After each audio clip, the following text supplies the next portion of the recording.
Much attention as ISAP speaks out again to the continuation of face-to-face classes in the department. By means of a letter, the board of ISAP referred to the Secretary of Education with surprise and concern about the correspondence received in response to the request to suspend the alternation method for a few days while the COVID situation on the island improves. According to the letter, the Secretary demands that teachers return to the classrooms, which for the members of the Association of Educators of San Andres and Old Providence would be to ignore the harsh reality that is present in the society of this territory.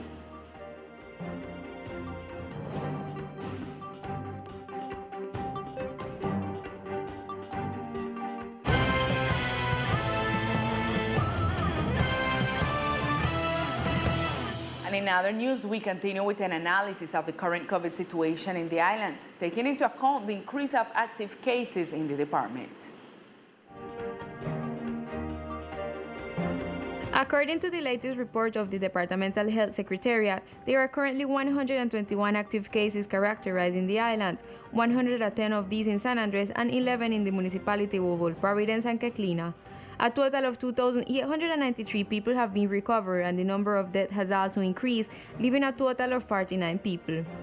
The most affected neighborhoods and areas continue to be the Naval Base with 25 cases, San Luis with 11, Guinea with 7 cases, Ceribia with 8, Casa Fiscal with 5, and Bite with 5. There are 50 cases that have not been added to the national count, so in total there are 171 active cases on the island. In the meantime, it is worth mentioning that due to the situation at the hospital in Old Providence and the cases presented, the Colombian Air Force carried out an aeromedical transfer from Providence to San Andres of a 78-year-old man diagnosed with COVID-19 who needed to be treated at the Clarence Lynn Newborn Memorial Hospital. We've made a transfer in Air Force Aircraft 295, an aircraft that is equipped with a mobile intensive care unit supported by our military doctors and nurses. A 78-year-old man is transferred from Old Providence to San Andres and taken to the departmental hospital.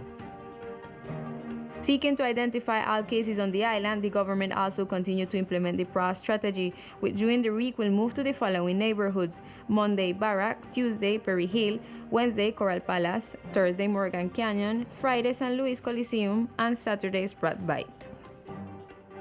And during the weekend, the National Police carried out work to raise awareness on the importance of the use of face masks on the island. Here is the extended information.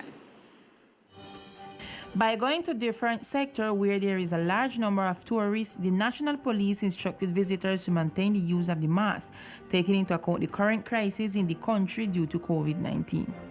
We have been developing activities in favor of the use of the face masks. So far, we have delivered more than 5,000 face masks. What we want is to raise awareness about the use of the mask when they leave the hotel, so to visit the different touristic sites such as the Blowing Hole, the pedestrian zone, and the Rocky Key sector, so that they are informed that when they leave the beach they should use the elements properly. The National Police will continue with the campaign in favor of the use of face masks during the weekends on the island. And the Maritime General Directorate presented to the departmental government several projects that seek to benefit the islands. For 5 days, the General Maritime Director, Rear Admiral Juan Francisco Herrera Leal, met with the departmental government to make available the scientific research capabilities of the DMAR of the islands. During the meeting, the Maritime Directorate offered the realization of the study of carrying capacity for the departmental archipelago. Above all, something that this department has is that during the time that I was here as governor, there was a sentence to make a study of the carrying capacity for the archipelago department. We decided that it is important, and why not do it now while we are in this position? We try to understand the needs of the archipelago department. We can make a contract or inter-administrative agreement between the Maritime General Direction, Coralina, and the Governor's Office to carry out all these proposals, and this is what we did on Thursday. The Director of the Maritime Affairs Office indicated the importance that this study will bring to the archipelago as well as to the businessmen dedicated to tourism. We have to understand that a department archipelago is very sensitive. The issue of environmental protection is very important. We must generate or create areas of protection. We must pin down all the maritime part from its tourism potential with stronger regulation. And what the study of carrying capacity seeks is to know how many people, how many uses we can develop by areas according to its characteristics in order to generate a sustainable development. Rear Admiral Herrera indicated that all the research capacity of the MAR is available for the realization of this study.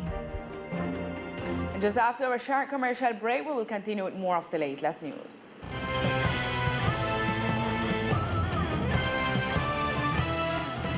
And in other news, an agreement has already been reached between the departmental government and the company in charge of the traffic lights on the island. This was announced by the manager of MDSI, who indicated that there is already set aside a budget for the maintenance of traffic lights. Hello, Lisa. Good afternoon. Effectively, we was talking a few minutes ago with the manager of MDSI, Jason Castillo. He told us that finally they reached an agreement with the departmental government for the maintenance and the put in operation of the signal light, the traffic lights. So they say it was possible to get an aid from the mobility portfolio. This was what he said. Se logró por medio de la Through the Secretariat of Mobility, we were able to make a budget item for this purpose, which is the traffic light infrastructure. Once we receive the resources, I think we will begin the recovery process of the traffic lights. Jason Castillo also manifested to Teleislas News the reason why they didn't up to this date get the traffic light in operation.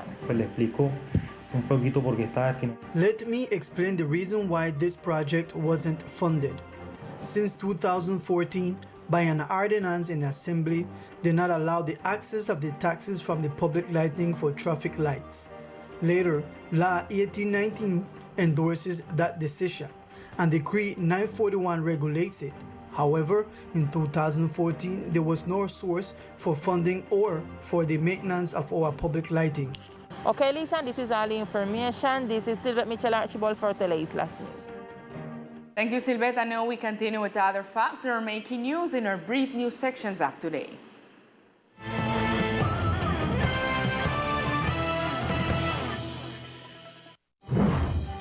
In the framework of the World Entrepreneurship Day, the Ministry of Environment and Sustainable Development praised the work of the rice farmer Carlina Velosa, who has a large home garden on the second floor of her house, where with the food she produces there, she has managed to build a business based on typical products of the island's gastronomy.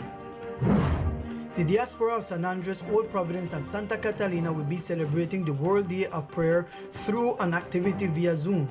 The main objective is to pray for the brothers and sisters of Old Providence and Santa Catalina. During this weekend, a citizen who was in one of the resorts of the island was injured when he was bitten by a barracuda. So far, the maritime authorities have not given more information about what happened. The first hypothesis indicates that the man was taken to the departmental hospital where the wound was sutured. And we continue with more local news. There is a very important information for those women entrepreneurs who wish to advance towards the dream of creating a business. We continue with all the information. Last Friday, together with the Ministry of Interior and the National Director of Entrepreneurship, the call for women entrepreneurs was opened, which will benefit the women of the archipelago in favor of the economy of the islands. We've launched a closed call number 187 of the Entrepreneurship Fund, exclusively for women of the archipelago. For this reason, today we want to remind you of this invitation for all those who are interested in presenting their business idea through our Business Development Center that we have both in the island of San Andres and in the municipality of Old Providence and Santa Catalina. The director of SENA also indicated that they will begin the socialization days of the call so that those interested can know the requirements to be beneficiaries. She also indicated the dates of the call. This workshop will be held on April 26 and 27. We will also continue with the ideation workshop to be held on April 29th. We will continue in like manner with the pitch training workshop on April 30th. And the pitch evaluation will be held on May 5th in San Andres and May 6th in Old Providence. The official indicated that according to the indicators of the pandemic, the activity will be carried out in person or virtually, for which she indicated that they should be attentive to the social networks where they appear as at Sena San Andres. And at this time of the day, we continue with the weather forecast. The weather forecast for today, April 19, in the coastal area of the archipelago, the sky is partly cloudy. Temperature is 29 degrees Celsius with winds from the northeast direction with intensities of 21 km per hour. Humidity forecast is 71% and probability of precipitation is 10%.